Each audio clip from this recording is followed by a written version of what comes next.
कांशीराम जी भारतीय राजनीति के एक ऐसे जननायक थे जिन्होंने दलितों, पिछड़ों और अल्पसंख्यकों, बहुजन समाज को राजनीतिक रूप से जागरूक करने में अपना पूरा जीवन समर्पित कर दिया। उन्हें साहब के नाम से भी जाना जाता है। यहाँ उनके जीवन की मुख्य जानकारी दी गई है। प्रारंभिक जीवन और शिक्षा। जन्म 15 मार्च 1934 को पंजाब के रोपड़ जिले के पिरथीपुर बंगा गांव में हुआ था। परिवार, वे एक रामदासिया सिख परिवार से थे।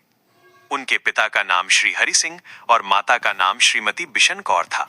शिक्षा, उन्होंने अपनी प्रारंभिक शिक्षा पंजाब में ही ली और 1956 में रोपड़ के सरकारी कॉलेज से बीएससी की डिग्री प्राप्त की। जीवन का मोड़। पुणे की घटना। 1958 में कांशीराम जी ने पुणे के explosive research and development laboratory ERDL में एक सर्वेक्षक के रूप में काम करना शुरू किया। उनके जीवन में बड़ा बदलाव तब आया जब उन्होंने देखा कि अंबेडकर जयंती की छुट्टी को लेकर एक दलित कर्मचारी के साथ भेदभाव किया जा रहा है। इस घटना ने उन्हें इतना झकझोर दिया कि उन्होंने अपनी नौकरी छोड़ दी और अपना पूरा जीवन जातिवाद के खिलाफ लड़ने और बाबा साहेब डॉक्टर भीमराव अंबेडकर के मिशन को आगे बढ़ाने के लिए समर्पित कर दिया। संगठनों की स्थापना।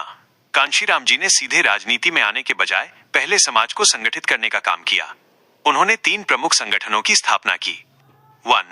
BAMCEF 1978, the backward and minority communities employees federation. इसका उद्देश्य शिक्षित और सरकारी नौकरी करने वाले दलित पिछड़ों को एकजुट करना था। 2. DS4 1981, दलित शोषित समाज संघर्ष समिति। इसका उद्देश्य सामाजिक जागरूकता फैलाना था। 3. Bahujan Samaj party BSP 1984।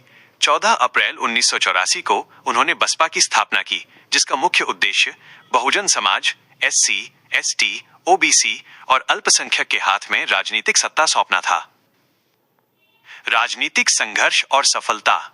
कांशीराम जी का मानना था कि जिसकी जितनी संख्या भारी, उसकी उतनी हिस्सेदारी। उन्होंने उत्तर प्रदेश में दलित चेतना जगाने के लिए साइकिल यात्राएं की और गांव-गांव जाकर लोगों को संगठित किया। उन्होंने मायावती जी को राजनीति के लिए तैयार किया और उन्हें उत्तर प्रदेश का मुख्यमंत्री बनाने में महत्वपूर्ण भूमिका निभाई। वे खुद 1991 में इटावा से लोकसभा सांसद चुने गए थे। प्रमुख सिद्धांत और विचार। सत्ता की मास्टर चाबी उनका प्रसिद्ध नारा था। राजनीतिक सत्ता वो मास्टर चाबी है जिससे उन्नति के सारे दरवाजे खुलते हैं। वोट हमारा, राज तुम्हारा नहीं चलेगा। उन्होंने दलितों को सिखाया कि उनका वोट ही उनकी सबसे बड़ी ताकत है। त्याग। उन्होंने अपना घर बार छोड़ दिया, कभी शादी नहीं की और अंत तक एक सन्यासी की तरह समाज के लिए काम किया। निधन। लंबे समय तक बीमार रहने के बाद 9 अक्टूबर 2006 को नई दिल्ली में उनका निधन हो गया। उनके निधन पर पूरे देश के दलित और शोषित समाज ने एक महान मार्गदर्शक को खो दिया। मैं उस दिन तक चैन से नहीं बैठूंगा जब तक मैं अपने समाज को शासक समाज, रूलिंग क्लास नहीं बना देता। मान्यवर कांशीराम।